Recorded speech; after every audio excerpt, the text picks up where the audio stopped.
to speak here with us tonight, okay? Welcome, Grif. Hey, everybody. Glad to be here. Grif, alcoholic. Really grateful, Stephen, that you asked me to join. I just wanted to see Stephen naked without a tie.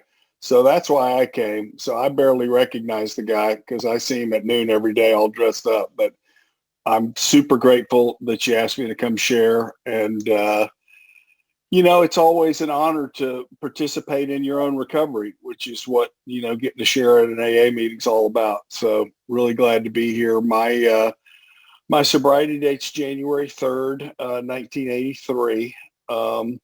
My home group is still the Bravo men's meeting in Los Angeles, California. That's a COVID story.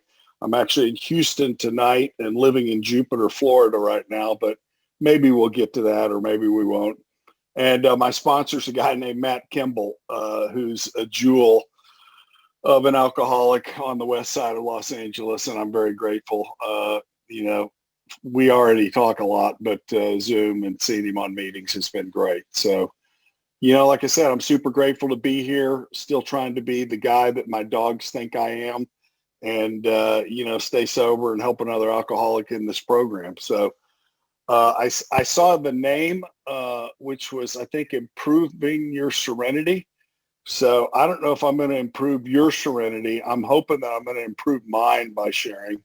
I always talk about four things usually when I share if I've got more than 10 minutes, which is surrender, the steps, and God and service, because those are the kind of the pillars and the building blocks for me that's kept me sober and that's been interesting to learn more about as I've stayed sober.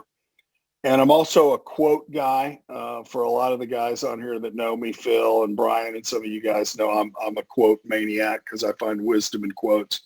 So I'll start with one. We will love you no matter what. We will love you if you are stupid, if you slip and fall on your face, if you do the wrong thing, if you make mistakes, if you behave like a human being, we will love you no matter. So that's a Leo Buscaglia quote for you old alcoholics. Leo was kind of like Brene Brown or, Eckhart Tolle. He was a big deal when I got sober. And, that's the perfect quote about Alcoholics Anonymous. We don't shoot our wounded.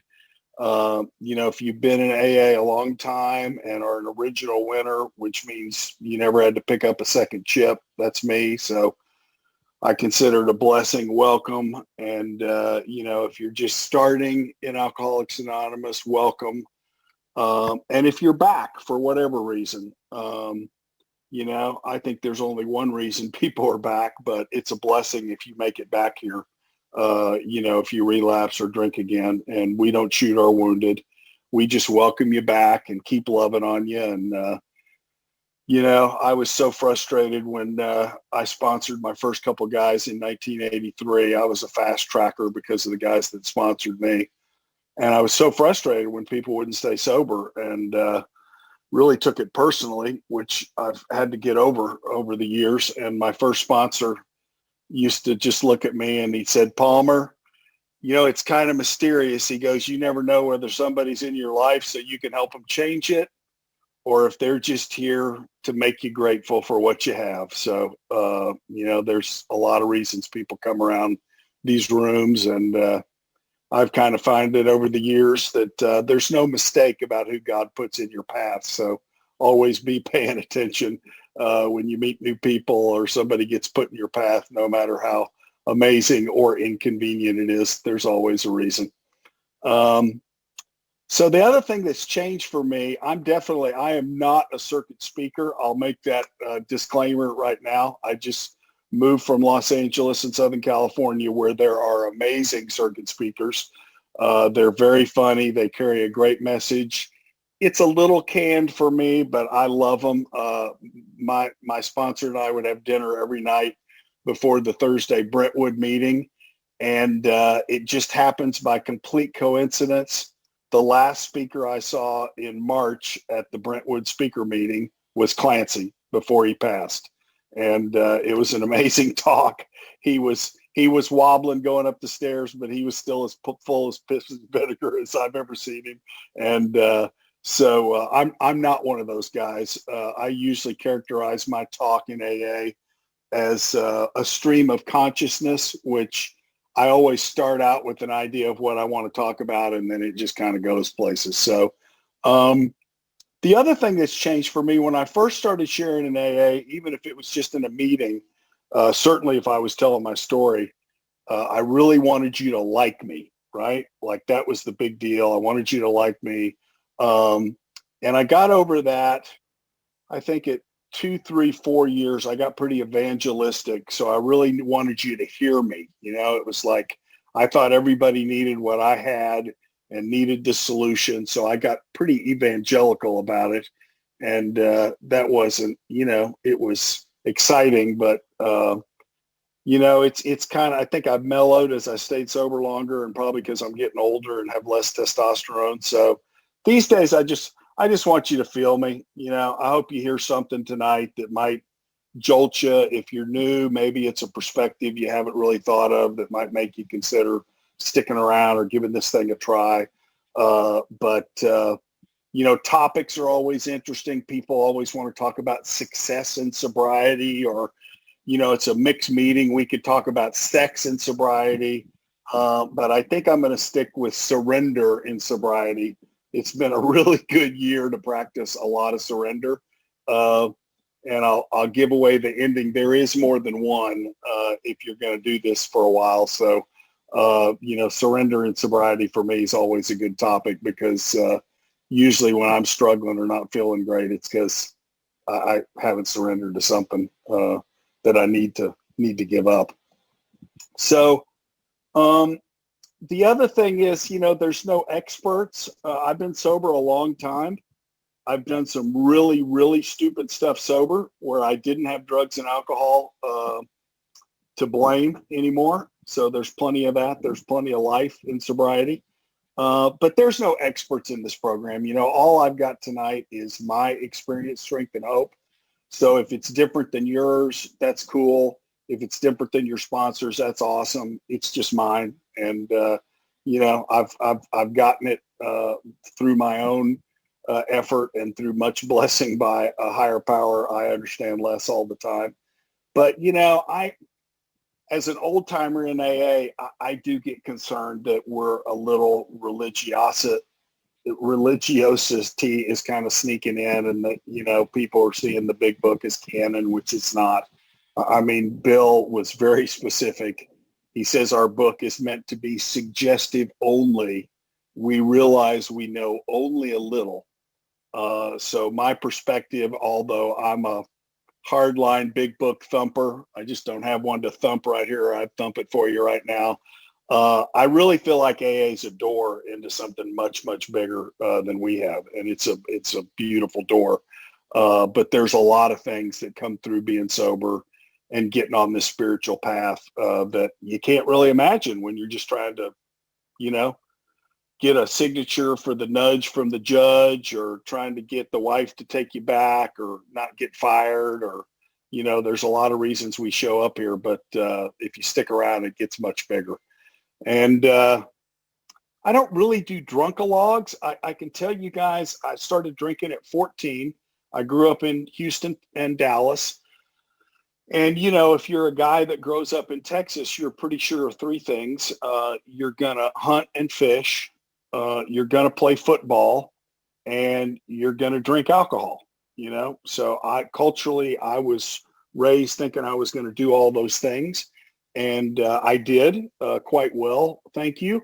But I started drinking at 14. I can still remember the first Schlitz malt liquor that I bought from a guy at the 7-Eleven, and hid it in the woods and went out and drank it. And I can tell you the main memory of that is how it made me feel. So part of my background is I moved. My dad was with Mobil Oil. We moved every couple of years. I think I moved 17 times before I graduated high school. So I was always the new kid.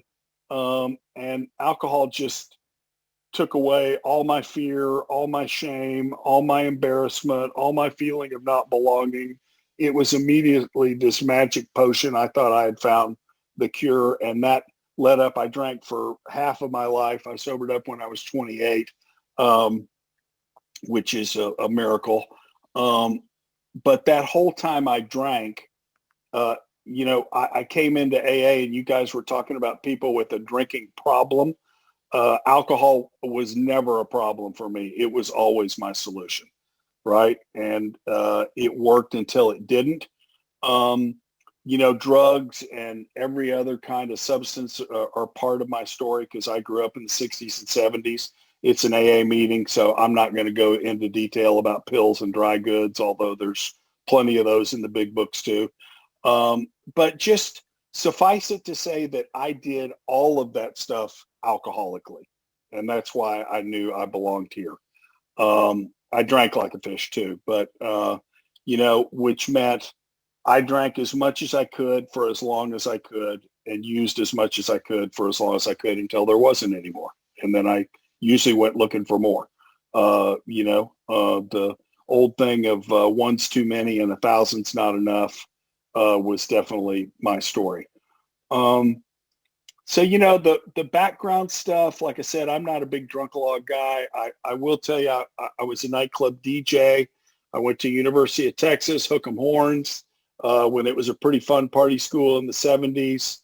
I worked as a nightclub DJ to work my way through college. So, that was kind of the perfect job in the 70s and 80s. If you worked in a nightclub, there was people brought you stuff and you kind of felt like you ran the place. And, I just felt like I was in the catbird seat. But growing up, I think the only things I'll share about my family and really growing up is not really, chronological things. But the main thing I've noticed by doing multiple inventories and multiple human growth therapy things and other 12-step meetings, whether it's CODA or ACA or Al-Anon, I got really good at hiding my anger and fear from very early on in my family. And I think I've grown enough where I don't really blame it on anybody anymore. My dad was a workaholic corporate guy. He was a marketing guy for Mobil Oil, very disciplined, worked his butt off. My brother and I suffered corporal punishment, which was no big deal back then. But that's just is what it is. And my dad was definitely a perfectionist. He was a handyman. We worked on stuff every weekend. And the biggest message I got from him, besides a lot of love, was just that it's never enough. It's never good enough.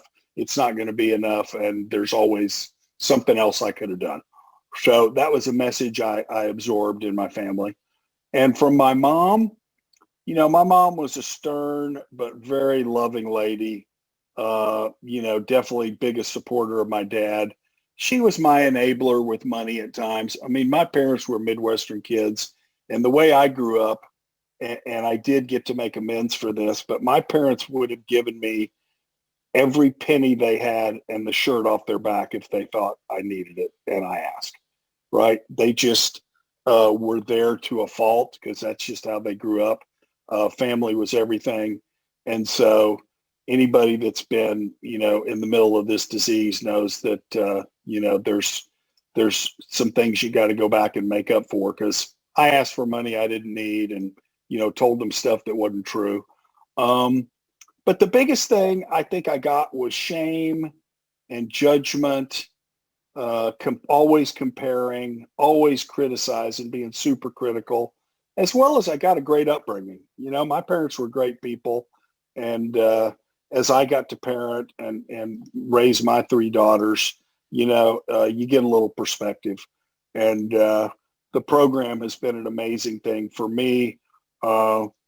I think it was at about 5 years, my mom died, and it really sent me on a journey, not just spiritually, but sent me on a real journey of, just learning more about my family and what it was about. I think a lot of us kind of hit that spot somewhere between 5 or 10 years.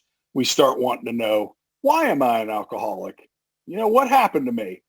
And I was encouraged by the guys that sponsor me to do other stuff. But they always told me, you can do anything you want outside of AA as long as it's not instead of AA.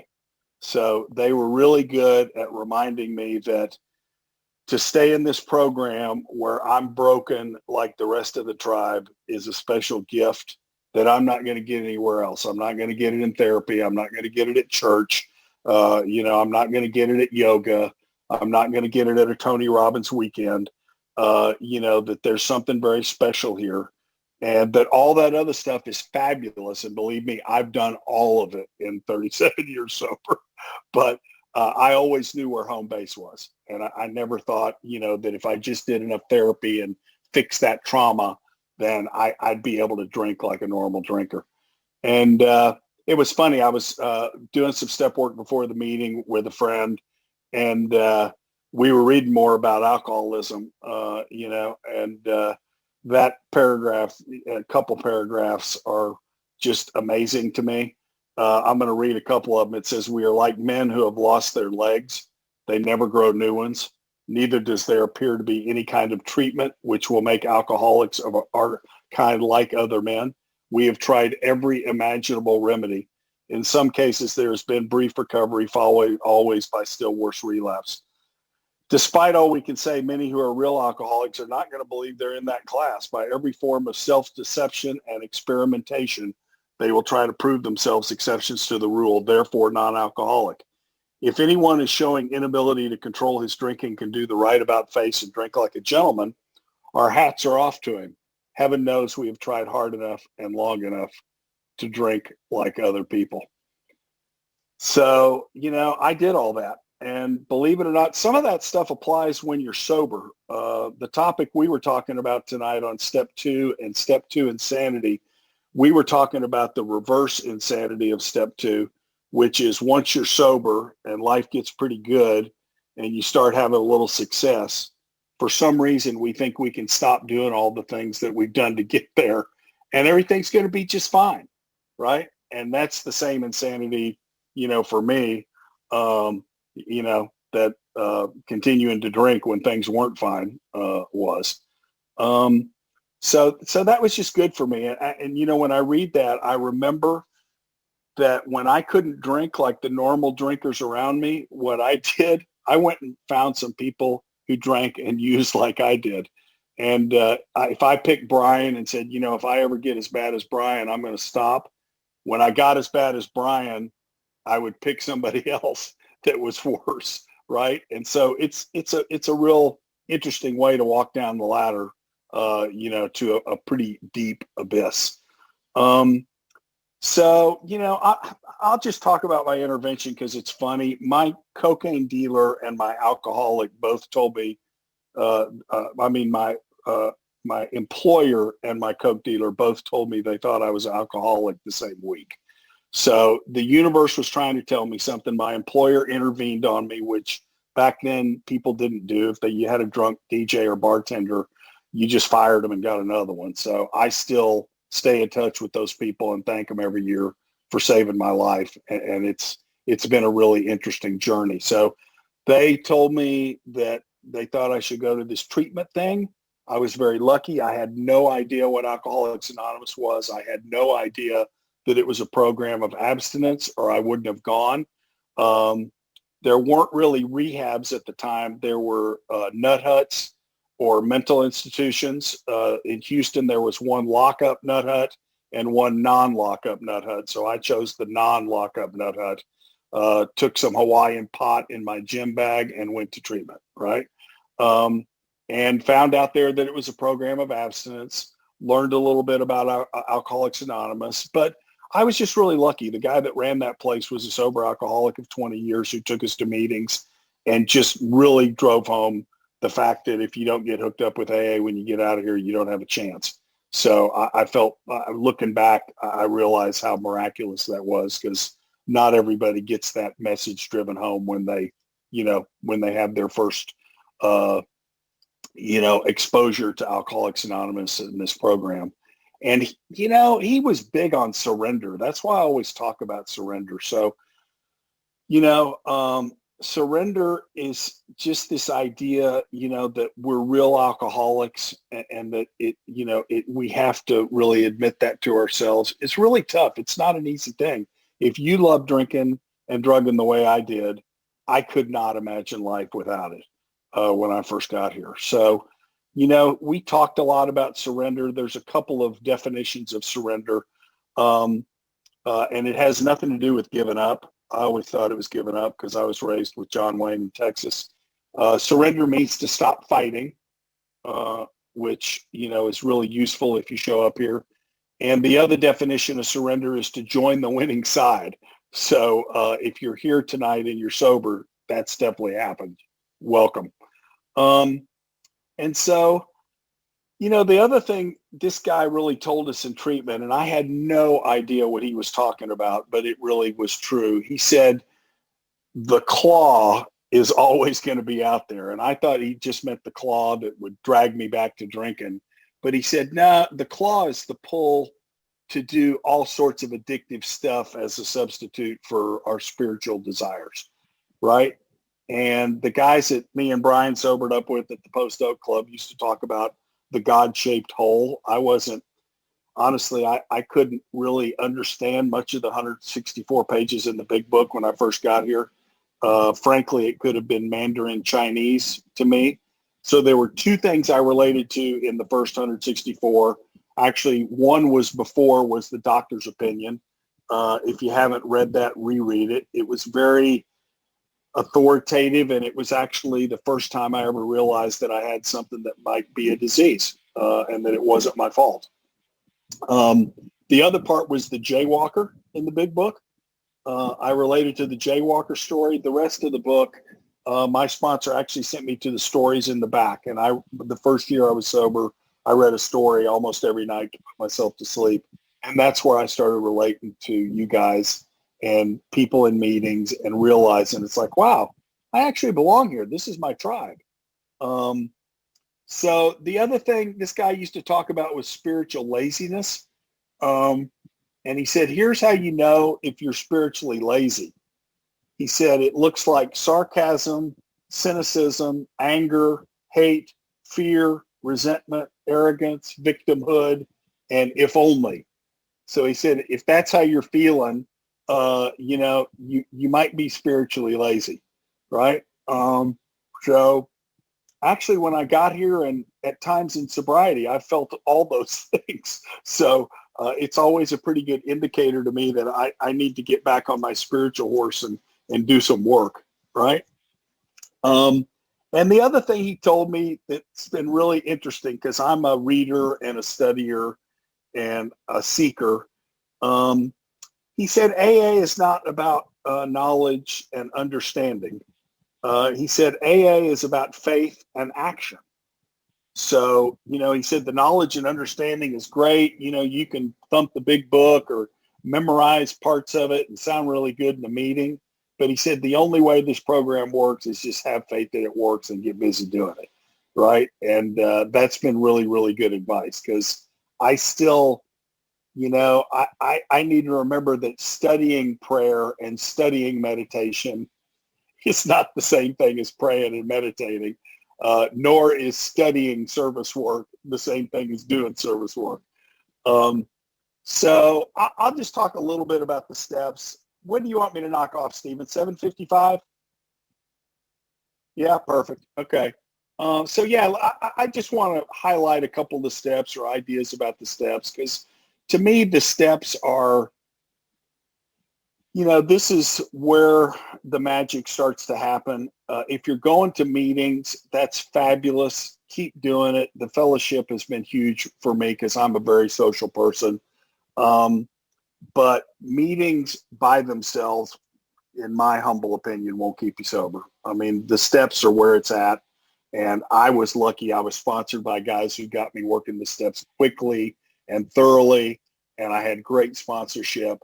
But, the steps to me are not homework, which I thought they were. I thought it was just an assignment to get done, and then I could leave.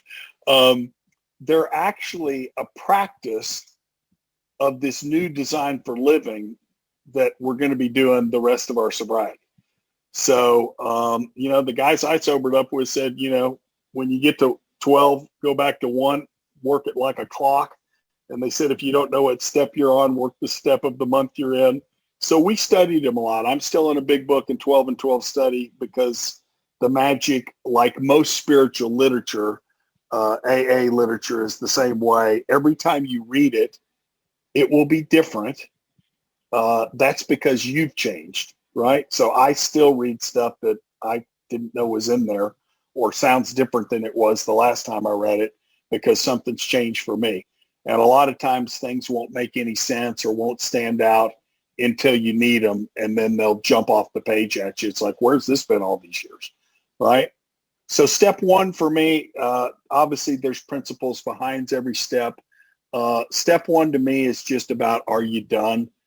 You know, it's really that simple. We can talk about the hyphenation in there and being powerless and unmanageable, which was pretty easy for me to see. But for me, when people come back or when people aren't moving off the first step, I just ask them, are you done? My experience is if you're done drinking and drugging and you come to AA, there's all the help you could ever ask for. If you're not done, we really don't have anything for you. I mean, you're welcome to the meetings. The coffee's great. Yes, we'll return your phone calls and texts, but there's just nothing here. I mean, if you're convinced that you still need to get loaded, then we'll be sad probably if that happens. But it really, this is for people who realize that they're going to have to stuff that God-shaped hole with something other than alcohol and drugs. And so I don't think there's anything more painful than seeing somebody as described in the big book that's not done. But the step's about honesty. So be honest about it. And we have a solution if you think you can still drink successfully, which is head out for the bar, pull up a seat and have a couple and see if you can stop and go home. That's what the guys in the big book suggested. I think it's still, for me, we're a little too holy roller in here at times. It's like, I don't know. So if you're new here tonight, first of all, I don't know if you belong here. I don't know if you're an alcoholic. Only you can make that guess. And I can't really promise you anything. Actually, I can promise you one thing. I can promise that if you come to AA for about 30 days, we will screw up your drinking forever. Okay. You'll never be able to drink the way you did before you got here. So, but it's really a self-diagnosed disease, and it takes being really honest with yourself to get there. And remember, I'll tell you guys three things that always tell the truth. So a dying man always tells the truth. A drunk alcoholic always tells the truth. And yoga pants always tell the truth. So just remember those three things, okay? And be honest if you're here. 2 and 3, which we were working on tonight, is about willingness. To me, it's the willingness to really look at, this insanity idea is not the crazy stuff you did when you were drinking. It's the insanity of returning to the drink or any behavior over and over long after it stopped working. And then this reverse insanity idea of thinking I'm going to be okay, without a program once I get in here and get sober. I can't live without a program. I think maybe me dry drunk might even be more painful to watch than me drunk. And step 3, it's about willingness. The God stuff in the 12 steps on the wall threw me off. I won't give you deep spiritual history. I was raised Unitarian, which is a pretty loose flavor of the Protestant religion. I was a Unitarian and Congregationalist. If you guys have seen those movies where they burn a cross on people's lawn, if you're a Unitarian, they burn a question mark, right? So it's pretty loose, okay? It's not really, it's a kind of seek and ye shall find. So I didn't have a lot of religious hurt around my childhood religion. I've sponsored a lot of guys that were really hurt by their childhood religious experience. I've met other guys who have returned to their childhood religious experience, and it's been very meaningful and a very good place. So I think that's different for everybody. But I'll tell you a little step 3. Everybody's welcome here. Atheists are welcome. Agnostics are welcome. Our first preamble said we have no idea and don't really care about your religion. It's not what we're about here.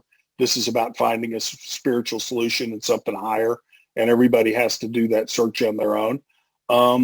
And I'll just give you a quick history lesson. So the first when Bill was writing the 12 steps, there was the early part of this program had nothing in writing. There were no steps. There was no book. They just met and talked about spiritual stuff. Some of it was from the Oxford group. Some of it was from the James book of the Bible. The AA was almost called the James group, but they knew Joe Walsh was going to come along with the James gang, so they scratched that. They thought it was a little too religious sounding. But Bill wanted unanimous agreement on the 12 steps when he brought them to the group. And two of the guys, Jim Burwell and I think Parkhurst, were both not just agnostic lightly. They were avowed atheists, right? Like they were not having any of the God stuff. And so when Bill brought the 12 steps, they were a little more Christian than they are today.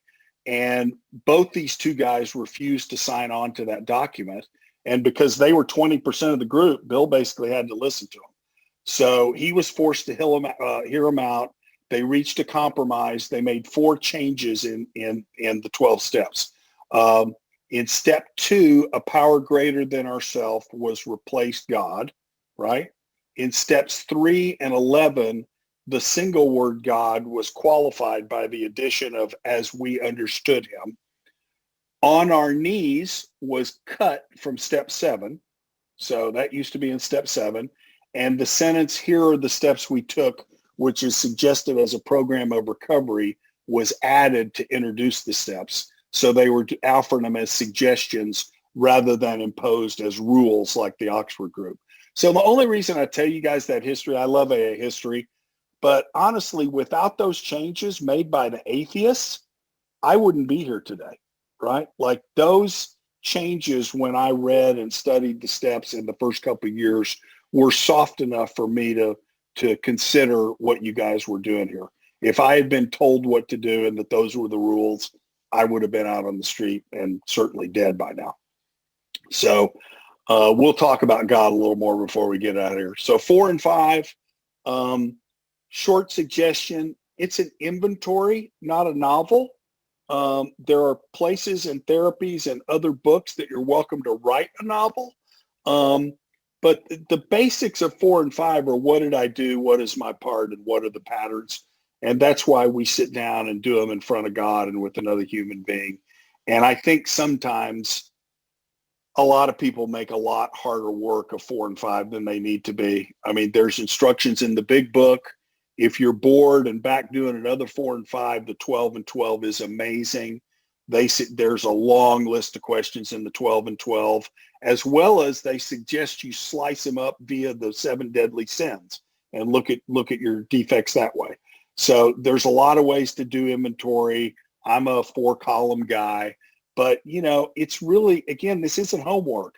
This is about doing spiritual exercises where, once every year or two, we do a deep house cleaning and really dig into the stuff that we're carrying.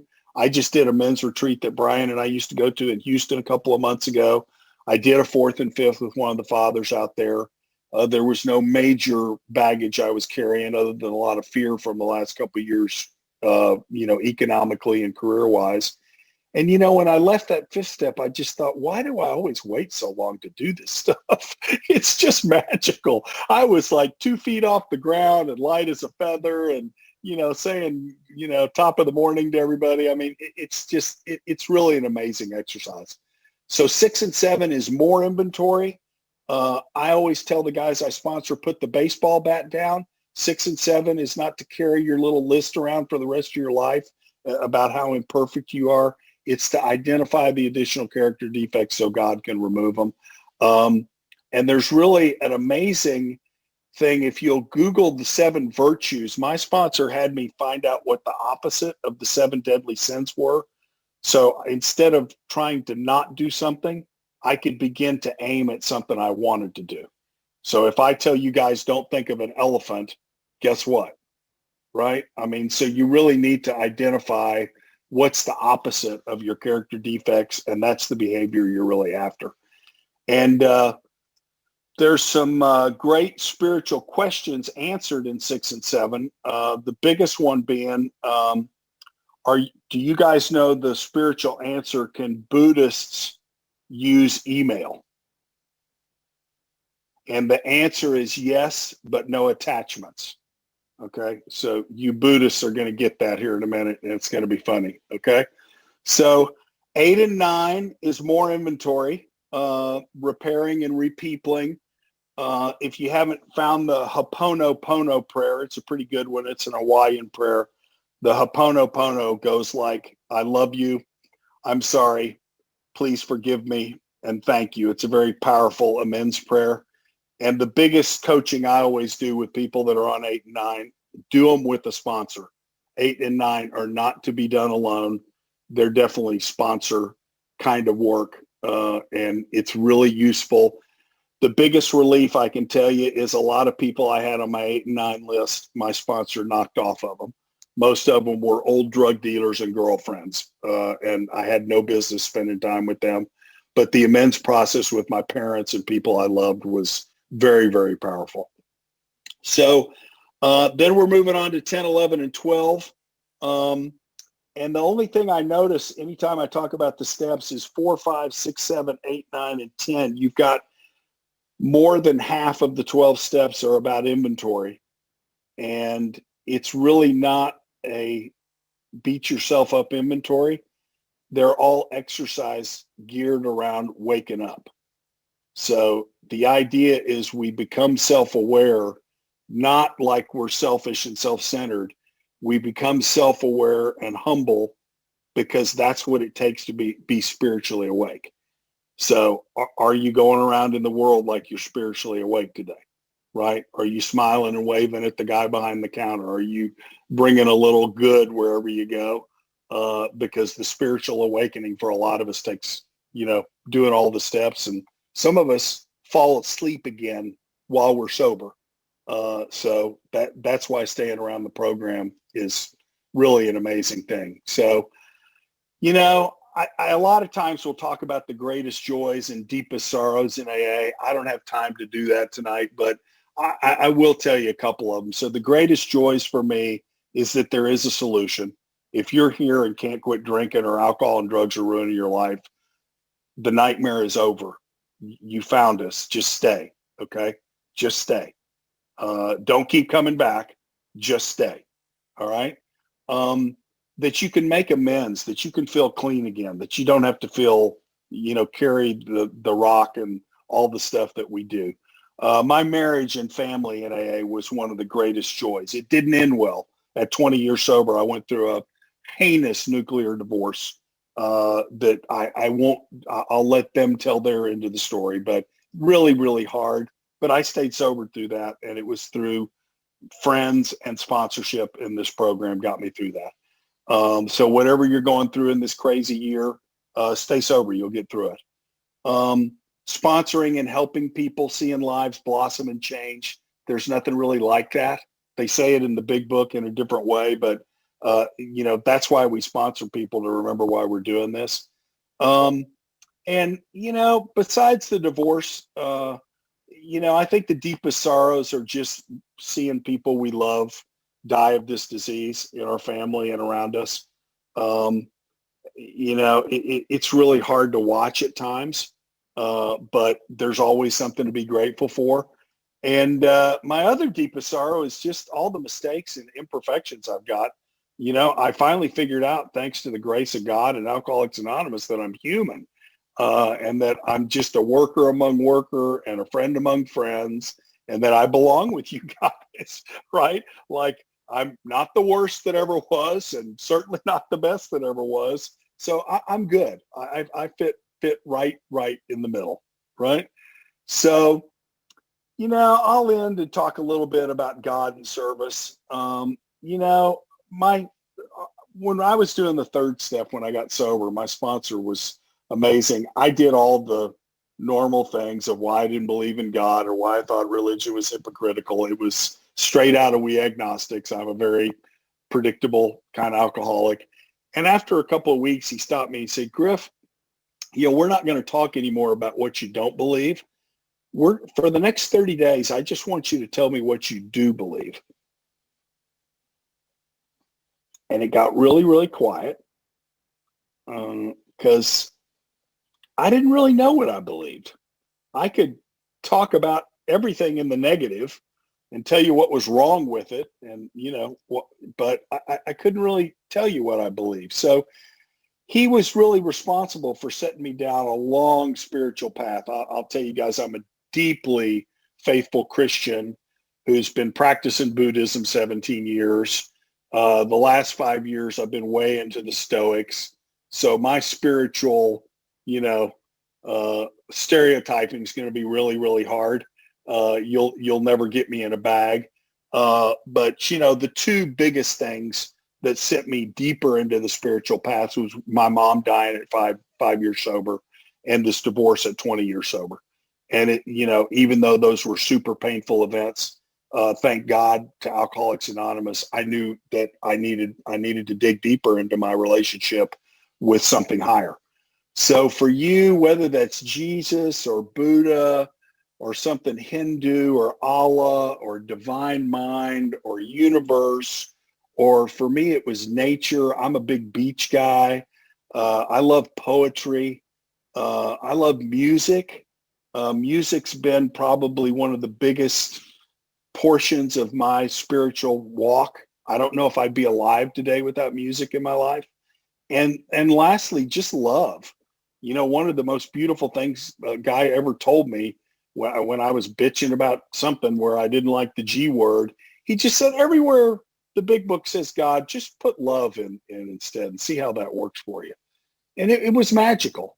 It's like, what would love do? And it really opened up my bear trap mind to all sorts of stuff. And, for me, spirituality has been very practical.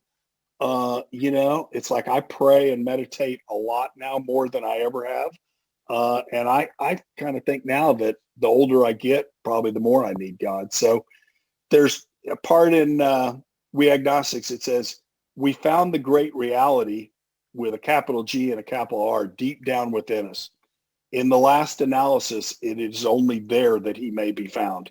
Search diligently within yourself. With this attitude, you cannot fail.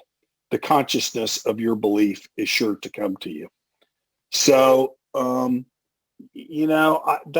a seeker, and I'm glad AA makes room for me to seek. And I'll finish and tell you guys that it's been really, really great to share a little bit with you tonight. If you're afraid or you're going through change, welcome to the crowd. All of us are. Don't be afraid to share it with a friend, a sponsor, another alcoholic. It's a really powerful thing. And the power for me is in meetings. It's in doing the work. It's in service. It's outside your comfort zone. And it's in the right now. There's a reason the Bible says, I am the great I am, and doesn't say I am the great I was or I am the great I'm going to be. The power of this program and sobriety is right here and right now. So I'm going to end with a quote and get out of here, Stephen. This quote's from one of my favorite authors' wives, who's also an author. Her name's Stasi Eldridge. And the quote goes like this: you are amazing. Well, okay, maybe not every day. Every day the wonder of you is amazing, but many days the wonder of you is buried beneath the rubble of a world gone mad. You were born into a glorious mess, and we all have become something of a glorious mess ourselves. And in the midst of our mess, God has a thing for us. He does not despise our humanity or despair over our condition, as we sometimes do. He does not turn his face away from us and our failings or our self-centeredness, as we would like to. He is not surprised. He is aware that we are but dust and our feet are made of clay, and he has made arrangements for us to not stay that way. Let me say this truth again. You are loved. Thanks for letting me share, Stephen.